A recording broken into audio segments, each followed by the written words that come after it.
This is the BuzzTV G Series box. This is their first Google certified streaming device. Now, I have reviewed BuzzTV devices in the past. They've all been on the AOSP or Android open source project, which means that they're not Google certified. So when that happens, you don't get certain things, like you don't get your certified Netflix, you don't get the Prime videos, you don't get the official App Store. So with them coming to Google, we're gonna see a lot more support, and this box does look good, at least on paper. So as far as some of the specifications, this is going to have Android TV OS, 4 gigs of DDR4 RAM, 64 gigs of storage. It is going to have an Ethernet port, USB-C for power, HDMI, optical audio, micro SD slot, another USB port, and a USB-C for data. So definitely a lot more ports than we've seen on most streaming devices. As far as network compatibility, we're going to have 802.11b, GN, as well as AX, 2.4 as well as 5 gigahertz band, Wi-Fi 6,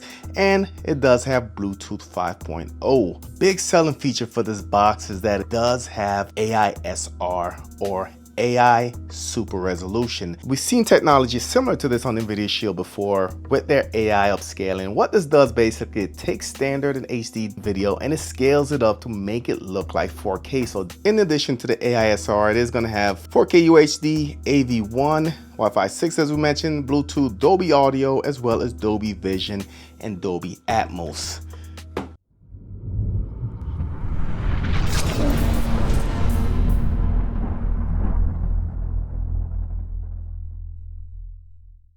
Let's go ahead and get it set up.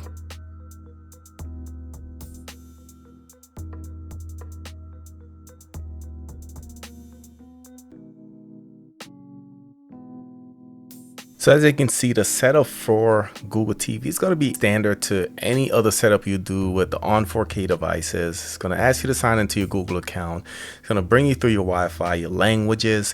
Then you're going to be able to select your apps as far as what streaming services you have. I didn't put a video on this yet, but I no longer have Sling TV, so I'll probably be doing an update here. Back to YouTube TV. I did do a video the other day letting you guys know that YouTube TV came out with different packages that you can pay less money on, so you do have kind of an a la carte pick for your TV packages with YouTube TV. So I ended up going back to them over Sling, but I'll probably do a dedicated video.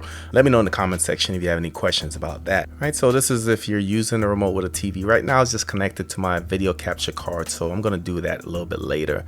All right, setting up Google TV, we're going to fast forward through this part and I'll let you know if there are any upgrades available.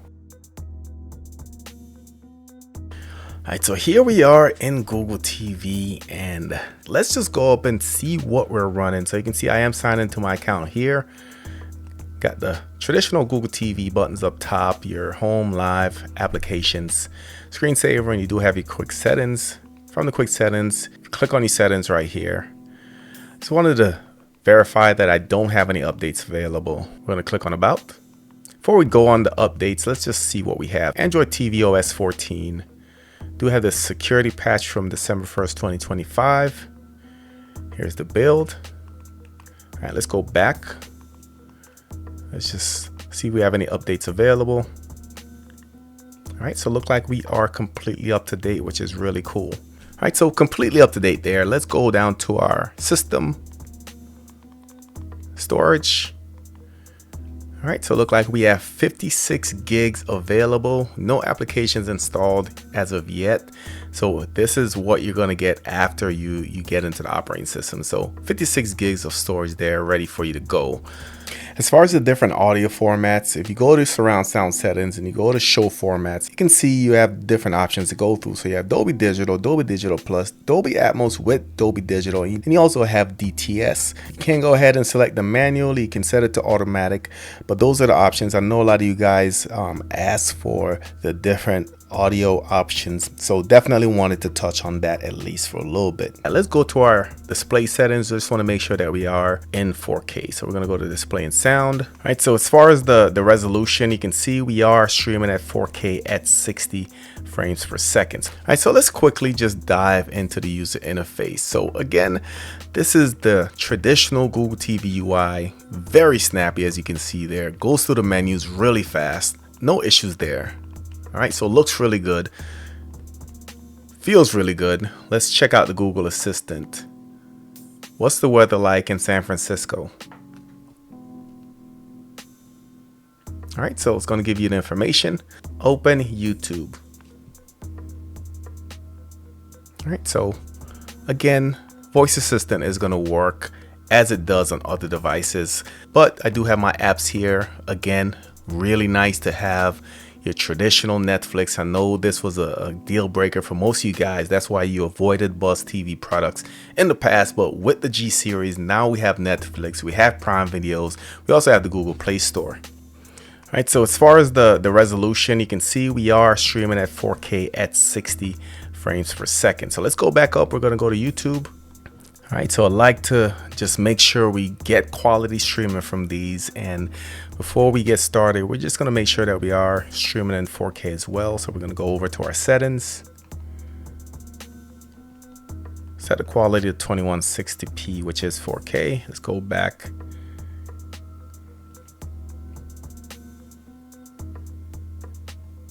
And you can see how great that looks, guys. Let me skip ahead.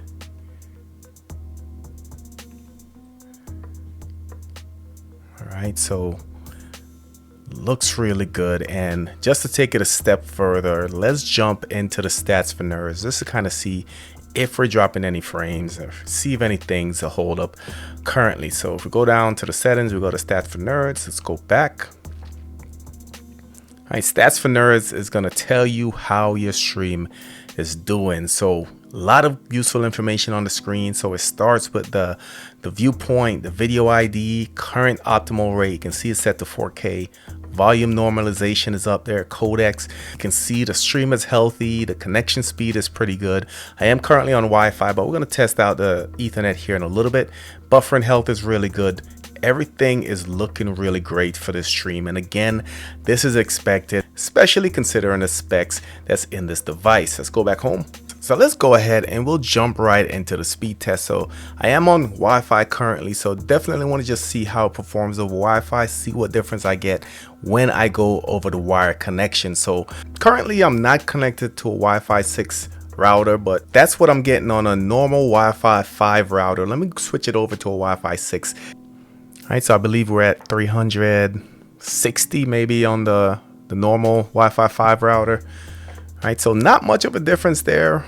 Did go up a little bit, 393. So we'll keep playing with that. So slight improvement, Wi-Fi 6 over normal Wi-Fi 5. But let's try it on Ethernet because I'm definitely curious to know if this is Gigabit Ethernet or 10100. So let me go ahead and plug that in. All right, you can see I am currently on Ethernet. All right, Ethernet takes priority whenever you plug it in. So let's go back over and see if we're getting full speeds and see if this is gigabit. Anything over 100 megabits per second gives us an indication to see if this is Gigabit Ethernet or not. And that is a great sign, just knowing that they didn't cheap out on the Ethernet port. A lot of folks really wanted Gigabit Ethernet on their streaming device, and big shout out to Buzz for making it happen. So do have full gigabit speeds on our local area network. So let's get into just overall storage management as well as installing third-party applications. So I do have a trusty USB, have a lot of test files on here. I'm going to go ahead and plug this in. So I am plugged into the USB-C port. All right, so nothing popped up as of yet. Normally there's a little pop-up, a notification, but nothing as of yet. So let me go back and we'll just go to, all right, so let's go back, system. I'm gonna go to storage. All right, so it did actually recognize it, just didn't pop up. So see my internal storage, still have 56 gigabytes available. Here's my test USB drive. When I click on it, it's gonna give me two options. I can eject it or I can erase and format as device memory. So again, I'd like to distinguish the two differences there. If I format as device storage, what it will do is wipe everything on the storage, then it will combine it with the internal storage of the device.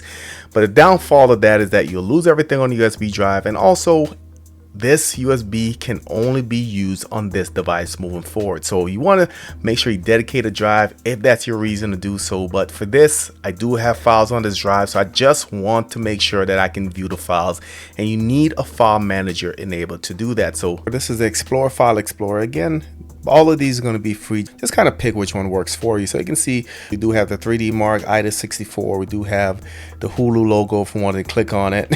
So we also have a couple videos right here. Let me click on this one.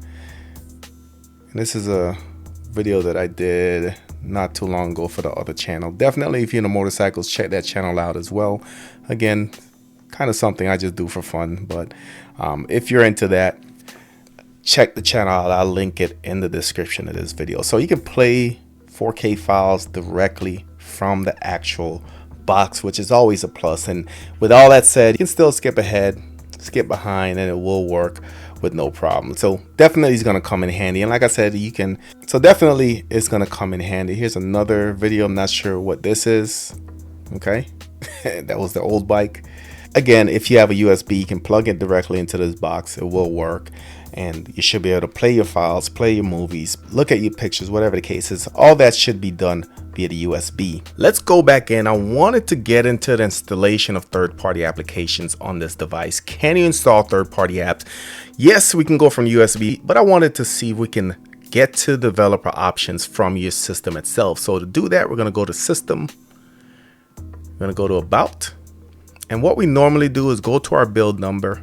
So right there, and we're just going to click on it 7 times. So 1, 2, 3, 4, 5, 6, 7.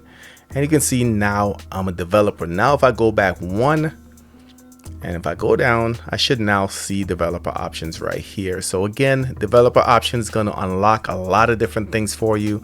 Keep your box awake. Allow the bootloader to be, you have some bootloader options there.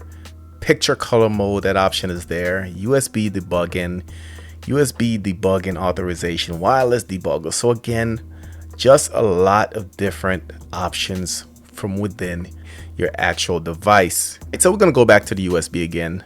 Again, you can get downloaded from here. There's different ways you can do this, but for this, I'm going to install it directly from the USB. I'm going to start with IDA64. I normally run this just to kind of see what's under the hood. So let's go ahead and install that. All right, so we are going to have to go into our settings.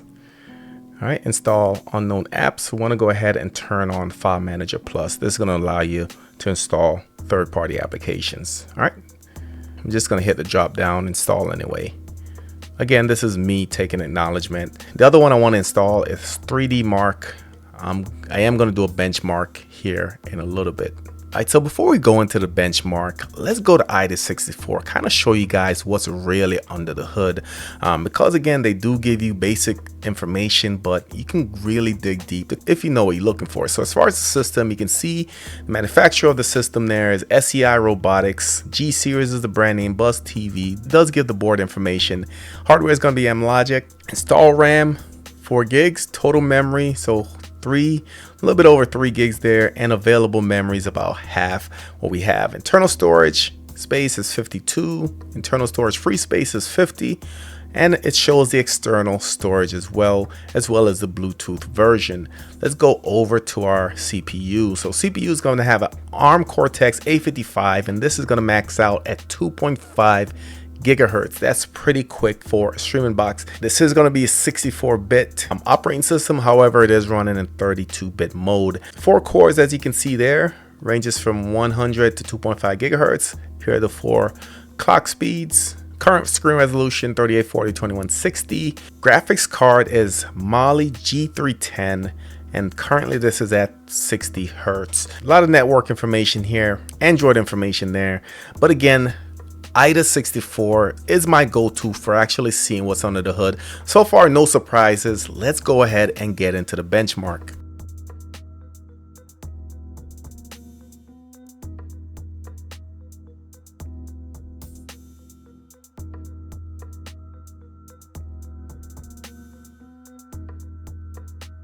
So here we are with the benchmark results, guys, and scored a little bit lower than I anticipated. See, it scored a 1586 there, and I'll let you know how this stacks up against some of the competitors here in a little bit. Graphics score was a 1595, and the physics score, which is the actual CPU, scored a 1555. So nice balanced score, but just thinking about the specs and what it had under the hood, it does score a little bit lower than I anticipated.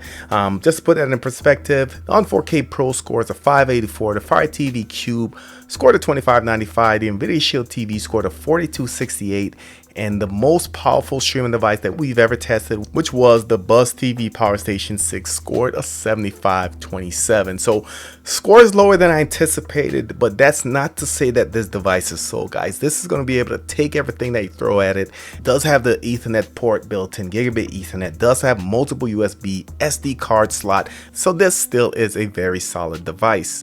So as far as the AI-SR or the AI super resolution, which is going to upscale your content, I did reach out to BuzzTV to see if there's a setting inside the box where we can adjust it and see it work as magic. So speaking to Buzz, they said there isn't a setting within the box itself where you can play with it. It does everything automatically, so it automatically upscales your lower resolution content. So we'll be doing a dedicated video to test that out in the next couple weeks. As far as what you can do to kind of view the difference or see the setting, if you download the Project TV launcher, you can go into the settings, you can go into more Logic settings, and then you can play with the AI-SR in there, and that carries over to the regular user interface. Like I said, I've done videos on this, and if you want me to, I can do a follow-up video on this as well. So this was a long enough video. I do plan on doing some follow-ups. Drop your thoughts, your questions in the comment section.